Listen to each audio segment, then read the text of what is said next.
ಕರುನಾಡ ಜನತೆಗೆ ನನ್ನ ಪ್ರೀತಿಯ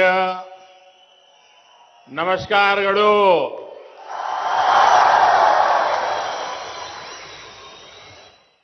ಬೆಂಗಳೂರಿನ ಮಹಾಜನತೆಗೆ ವಿಶೇಷವಾದ ನಮಸ್ಕಾರಗಳು.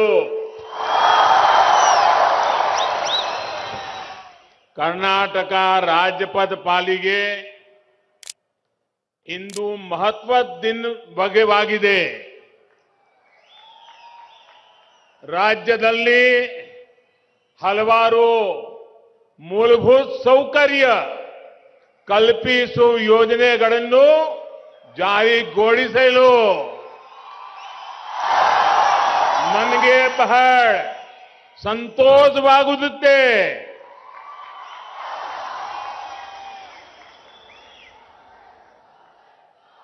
कर्नाटक के राज्यपाल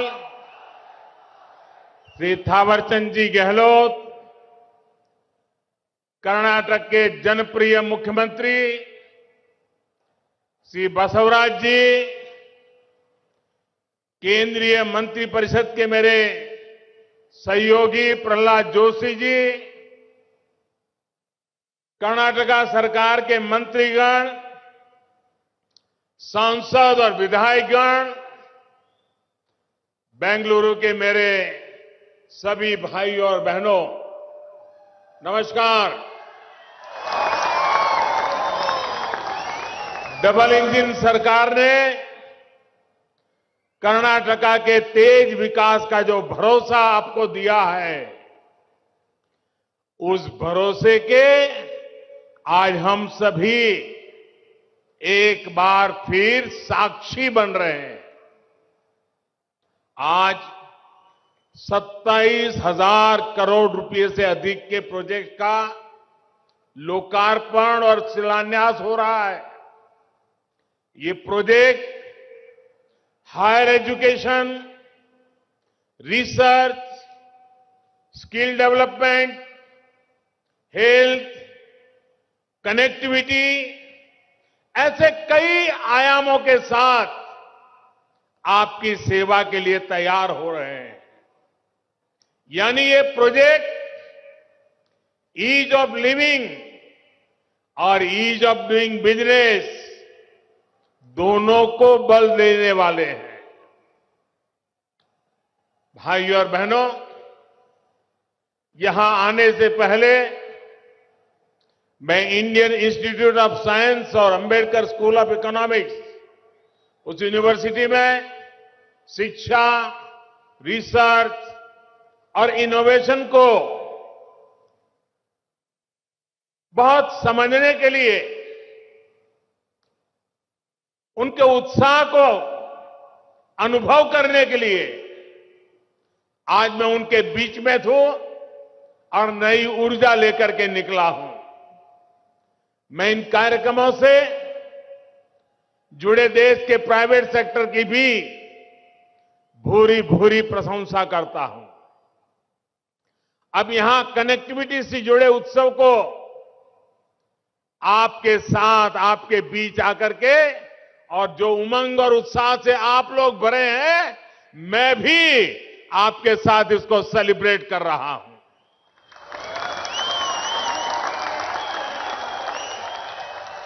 और आप सब जानते हैं, बेंगलुरु का आज का मेरा ये आखिरी कार्यक्रम है और इसके बाद मैसूरू जा रहा हूं. वहां भी कर्नाटका की इसी विकास यात्रा को गति देने का अभियान जारी रहेगा. थोड़ी देर पहले कर्नाटका में 5 नेशनल हाईवे प्रोजेक्ट और 7 रेलवे प्रोजेक्ट का शिलान्यास किया गया है. कोंकण रेलवे के 100% बिजलीकरण के महत्वपूर्ण पड़ाव के भी हम साक्षी बने हैं. ये सभी प्रोजेक्ट कर्नाटका के युवाओं, यहां के मध्यम वर्ग, हमारे किसान भाई बहन, हमारे श्रमिक भाई बहन, हमारे उद्यमियों को नई सुविधा देंगे, नए अवसर देंगे। पूरे कर्नाटका को इन विकास परियोजनाओं के लिए बहुत बहुत बधाई, बहुत बहुत शुभकामनाएं। साथियों, बेंगलुरु देश के लाखों युवाओं के लिए सपनों का शहर बन गया है। बेंगलुरु एक भारत श्रेष्ठ भारत की भावना का प्रतिबिंब है। बेंगलुरु का विकास लाखों सपनों का विकास है और इसलिए बीते 8 वर्षों में केंद्र सरकार का यह निरंतर प्रयास रहा है कि बेंगलुरु के सामर्थ्य को और बढ़ाया जाए। बेंगलुरु में अपने सपने पूरा करने में जुटे हुए हर साथी का जीवन आसान हो, ट्रैवल टाइम कम हो, आरामदायक हो, लॉजिस्टिक कॉस्ट भी कम से कम हो। इसके लिए डबल इंजन की सरकार ने निरंतर काम किया है। यही कमिटमेंट हमें यहां आज भी देखने को मिल रहा है। साथियों, बेंगलुरु के ट्रैफिक जाम से मुक्ति दिलाने के लिए rail, road, metro, underpass, flyover, हर संभव माध्यमों का पर डबल इंजन की सरकार काम कर रही है। बेंगलुरु के जो सबर्बन इलाके हैं, इनको भी बेहतर कनेक्टिविटी से जोड़ने के लिए हमारी सरकार प्रतिबद्ध है। मुझे बताया गया है कि बेंगलुरु के आसपास के क्षेत्रों को रेल से कनेक्ट करने के लिए 80 के दशक से ही चर्चा चल रही है। चर्चा में 40 साल। अब बताइए क्या हाल है।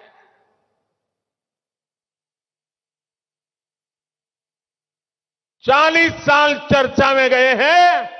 मैं कर्नाटका के भाइयों बहनों को विश्वास दिलाने आया हूं, इन चीजों को साकार करने में मैं 40 महीने मेहनत करके आपके सपनों को पूरा करूंगा।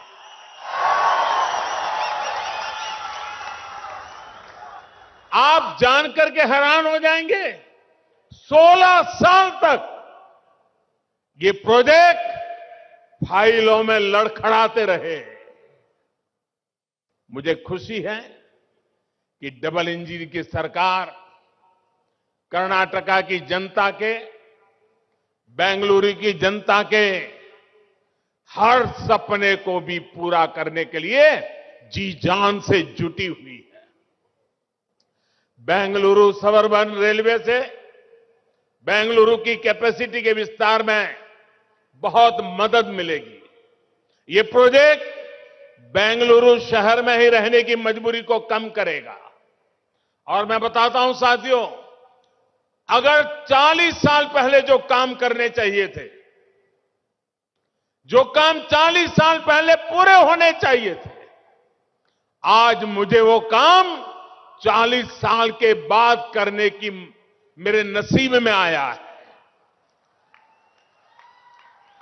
अगर 40 साल पहले ये चीजें पूरी हुई होती तो बेंगलुरु पे दबाव न बढ़ता, बेंगलुरु और ताकत के साथ खिल उठता।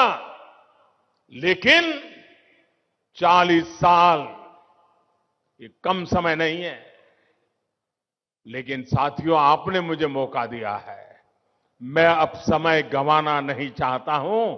पल पल आपकी सेवा के लिए खपाता रहता हूं।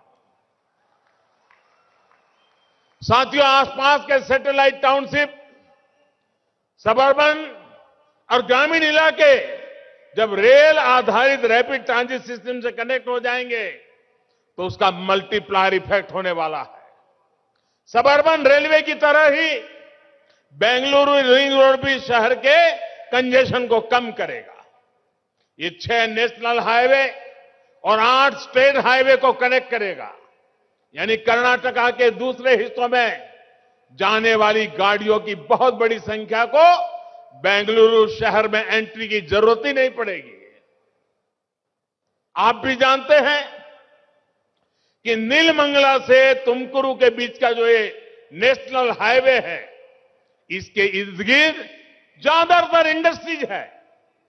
ट्रैफिक का एक बहुत बड़ा फ्लो इस रास्ते से पर जाता है। इस हाईवे की 6 लेनिंग और तुमकुरू बाईपास से इस पूरे क्षेत्र में ट्रैवल और ट्रांसपोर्ट आसान होगा। इकोनॉमिक एक्टिविटी और बल मिलेगा।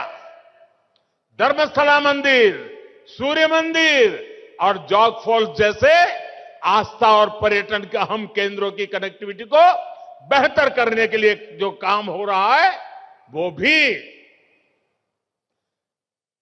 टूरिज्म के लिए एक नया अवसर बनकर आने वाला है। भाइयों और बहनों, बीते 8 सालों में हमने रेल कनेक्टिविटी के कंप्लीट ट्रांसफॉर्मेशन पर काम किया है। आज रेलवे में सफर का अनुभव 8 साल पहले की तुलना में बिल्कुल अलग है। भारतीय रेल अब तेज भी हो रही है, स्वच्छ भी हो रही है, आधुनिक भी हो रही है, सुरक्षित भी हो रही है और सिटीजन फ्रेंडली भी हो रही है। हमने देश के उन हिस्सों में भी रेल को पहुंचाया है जहां इसके बारे में कभी सोचना भी मुश्किल था। कर्नाटक में भी बीते वर्षों में 1200 किलोमीटर से अधिक रेल लाइन या तो नई बनाई है या फिर चौड़ीकरण हुआ है। भारतीय रेल अब वो सुविधाएं, वो माहौल भी देने का प्रयास कर रही है जो कभी एयरपोर्ट और हवाई यात्रा में ही मिला करती थी। भारत रत्न सर एम विश्वेश्वरैया, उनके नाम पर बेंगलुरु में बना आधुनिक रेलवे स्टेशन भी इसका प्रत्यक्ष प्रमाण है। मुझे बताया गया है कि आज बेंगलुरु में लोग इस स्टेशन पर जाते हैं जैसे किसी टूरिस्ट डेस्टिनेशन पर जाएं, वो अजूबा देख रहे हैं। उनको देश बदलता हुआ उस रेलवे स्टेशन की रचना से दिखाई दे रहा है। और लोग मुझे बता रहे थे, युवा पीढ़ी तो सेल्फी लेने के लिए कतार लगा के खड़ी हो जाती है। ये कर्नाटका का पहला और देश का तीसरा ऐसा आधुनिक रेलवे स्टेशन है। इससे सुविधाएं तो आधुनिक हुई है, बेंगलुरु के लिए ज्यादा ट्रेनों का रास्ता भी खुला है। बेंगलुरु कैंटोनमेंट और यशवंतपुरा जंक्शन को भी आधुनिक बनाने का काम आज से शुरू हुआ है। साथियों, 21वीं सदी में हम सिर्फ रेल, रोड, पोर्ट, एयरपोर्ट तक सीमित नहीं रह सकते, बल्कि ट्रांसपोर्ट के ये मोड एक दूसरे से कनेक्ट भी हो, एक दूसरे को सपोर्ट भी करें, ऐसी मल्टी मॉडल कनेक्टिविटी पर ध्यान दे रहे हैं। इस मल्टी मॉडल कनेक्टिविटी को पीएम गति शक्ति नेशनल मास्टर प्लान से मदद मिल रही है। बेंगलुरु के पास बनने जा रहा मल्टी मॉडल लॉजिस्टिक पार्क इसी विजन का हिस्सा है। ये पार्क पोर्ट, एयरपोर्ट, रेलवे और रोड की सुविधाओं से कनेक्टेड होगा ताकि लास्ट माइल डिलीवरी बेहतर हो और ट्रांसपोर्टेशन की कॉस्ट कम हो। गति शक्ति की स्पिरिट से बन रहे ऐसे प्रोजेक्ट हजारों युवाओं को रोजगार भी देंगे, आत्मनिर्भर भारत के संकल्प की सिद्धि को भी गति देंगे। बहनों और भाइयों, बेंगलुरु की सक्सेस स्टोरी 21वीं सदी के भारत को आत्मनिर्भर भारत बनाने के लिए प्रेरित करती है। इस शहर ने दिखाया है कि एंटरप्रेन्योरशिप को, इनोवेशन को, प्राइवेट सेक्टर को, देश के युवाओं को असली सामर्थ्य दिखाने का अवसर देने से कितना बड़ा प्रभाव पैदा होता है। कोरोना के समय में बेंगलुरु में बैठे हमारे युवाओं ने पूरी दुनिया को संभालने में मदद की है। बेंगलुरु ने दिखा दिया है कि सरकार अगर सुविधाएं दे और नागरिक के जीवन में कम से कम दखल दे तो भारत का नौजवान क्या कुछ नहीं कर सकता है, देश को कहां से कहां पहुंचा सकता है। बेंगलुरु देश के युवाओं के सपनों का शहर है और इसके पीछे उद्यमशीलता है, इनोवेशन है, पब्लिक के साथ ही प्राइवेट सेक्टर की सही उपयोगिता है। बेंगलुरु उन लोगों को अपना माइंडसेट बदलने की सीख भी देता है। बेंगलुरु की ताकत देखिए, ये उन लोगों को अपना माइंडसेट बदलने की भी सीख देता है जो अभी भी भारत के प्राइवेट सेक्टर को, प्राइवेट एंटरप्राइज को भद्दे शब्दों से उसको संबोधित करते हैं। देश की शक्ति को, करोड़ों लोगों के सामर्थ्य को ये सत्तावादी मानसिकता वाले लोग कमतर आंकते हैं। साथियों, 21वीं सदी का Bharat wealth creators, job creators का है, इनोवेटर्स का है। यही दुनिया के सबसे युवा देश के रूप में भारत की असली ताकत भी है, यही हमारी संपदा भी है। इस ताकत को प्रमोट करने के लिए जो प्रयास बीते 8 सालों में हुए हैं, उनकी चर्चा तो होती ही है, लेकिन बहुत सीमित दायरे में होती है। लेकिन बेंगलुरु जो इस कल्चर को जीता है, वहां जब मैं आया हूं तो इसकी विस्तृत चर्चा करना मैं अपनी जिम्मेदारी समझता हूं।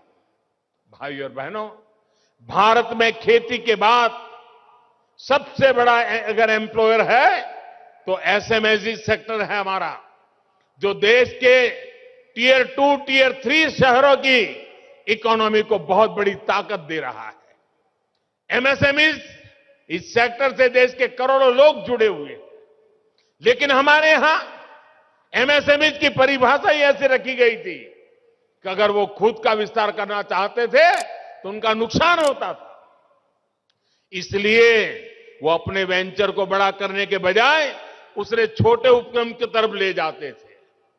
हमने इस परिभाषा को ही बदल दिया ताकि एमएसएमई ग्रोथ की तरफ बढ़े, ज्यादा एम्प्लॉयमेंट बढ़ाएं, छोटे छोटे सरकारी प्रोजेक्ट्स में भी ग्लोबल ट्रेडर्स होने से हमारे एमएसएमई के अवसर बहुत सीमित होते थे। हमने 200 करोड़ रुपए तक के टेंडर में विदेशी इकाइयों की भागीदारी को समाप्त कर दिया। यही तो आत्मनिर्भर भारत के प्रति हमारा आत्मविश्वास है। केंद्र सरकार के सभी विभागों के लिए 25% खरीद एमएसएमई से ही करने का भी निर्देश दिया गया है। यही नहीं, आज गवर्नमेंट ई मार्केट प्लेस के रूप में एमएसएमई के लिए देश के हर सरकारी विभाग, सरकारी कंपनी, डिपार्टमेंट के साथ सीधे ट्रेड करने का आसान माध्यम दिया गया है। जेम पर आज 45 लाख से अधिक सेलर्स अपने प्रोडक्ट और अपनी सर्विस उपलब्ध करा रहे हैं। भाई और बहनों, भारत के स्टार्टअप इकोसिस्टम की भी बहुत चर्चा आजकल हो रही है, जिसका बेंगलुरु बहुत बड़ा सेंटर है। बीते 8 सालों में देश ने कितना बड़ा काम किया है, ये तब समझ में आएगा जब हम अतीत के दशकों को देखेंगे। बीते दशकों में देश में कितने बिलियन डॉलर कंपनियां बनी है, आप उंगलियों पर गिन सकते हैं। लेकिन पिछले 8 साल में 100 से अधिक बिलियन डॉलर कंपनियां खड़ी हुई है, जिसमें हर महीने नई कंपनियां जुड़ रही है।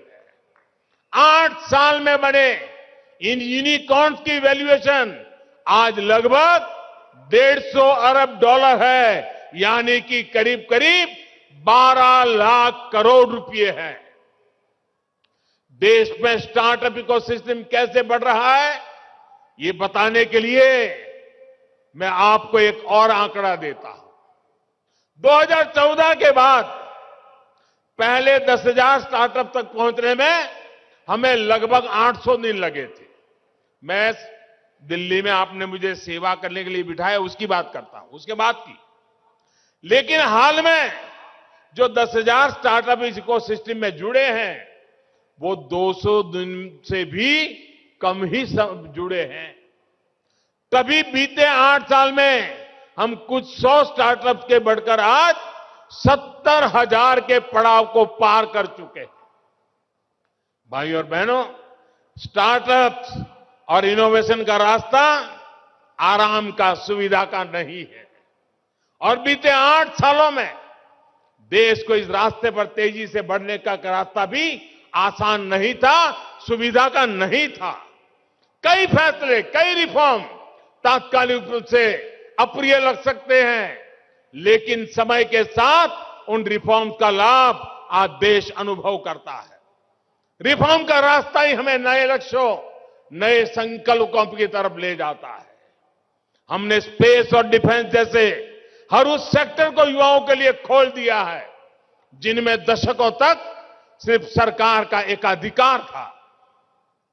आज हम ड्रोन से लेकर एयरक्राफ्ट तक हर कटिंग एज टेक्नोलॉजी में भारत के युवाओं को प्रोत्साहित कर रहे हैं। यहां देश का गौरव इसरो है, डीआरडीओ का एक आधुनिक इंफ्रास्ट्रक्चर है। आज हम देश के युवाओं से कह रहे हैं कि सरकार ने जो वर्ल्ड क्लास सुविधाएं बनाई हैं, इनमें अपने विजन को, अपने आइडिया को टेस्ट करें। केंद्र सरकार युवाओं को हर जरूरी प्लेटफॉर्म दे रही है। इनमें देश का युवा मेहनत कर रहा है। जो सरकारी कंपनियां हैं, वो भी कॉम्पीट करेगी, देश के युवाओं की बनाई कंपनियों के साथ कॉम्पीट करेगी। तभी हम दुनिया के साथ कॉम्पीट कर पाएंगे।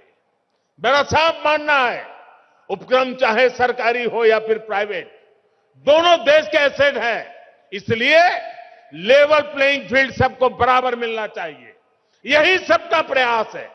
सबका प्रयास का यही मंत्र आजादी के अमृतकाल यानी आने वाले 25 साल में आत्मनिर्भर भारत के निर्माण की ऊर्जा है। एक बार फिर सभी कर्नाटका वासियों को विकास के इन प्रोजेक्ट के लिए बहुत बहुत बधाई देता हूं। और बसवराज जी के नेतृत्व में हमारा कर्नाटक और तेजी से आगे बढ़े, इसके लिए भारत सरकार कंधे से कंधा मिलाकर काम करने के लिए आपके साथ खड़ी हुई है। अनेक अनेक शुभकामनाओं के साथ आप सबको बहुत बहुत धन्यवाद। नमस्कार।